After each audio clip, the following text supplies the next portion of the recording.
സംസ്ഥാനത്തെ സർക്കാർ ആശുപത്രികളിലെല്ലാം പരിതാപകരമായ അവസ്ഥയാണെന്നും ആരോഗ്യമന്ത്രി ആ സ്ഥാനത്ത് തുടരാൻ യോഗ്യയല്ലെന്നും പ്രതിപക്ഷ നേതാവ് വി.ഡി. സതീശൻ.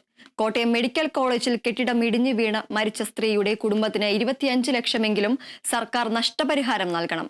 മെഡിക്കൽ കോളേജിൽ ചികിത്സയുടെ മകളുടെ ചികിത്സാ ചെലവ് സർക്കാർ ഏറ്റെടുക്കണമെന്നും മകന് ജോലി നൽകണമെന്നും അദ്ദേഹം ആവശ്യപ്പെട്ടു. എന്തൊരു നിരുത്തരവാദിത്വപരമായ സമീപനമായിരുന്നു മന്ത്രിമാരുടേത്, ഗവൺമെൻറ്റിൻ്റേത്. രക്ഷാപ്രവർത്തനം നടത്തേണ്ട സ്ഥലത്ത് അത് ചെയ്യാതെ അവിടെ നിന്ന് പ്രസംഗിക്കുകയാണ്. ആരോഗ്യവകുപ്പിൻ്റെ നേട്ടങ്ങളെക്കുറിച്ച് പ്രസംഗിക്കുകയാണ്.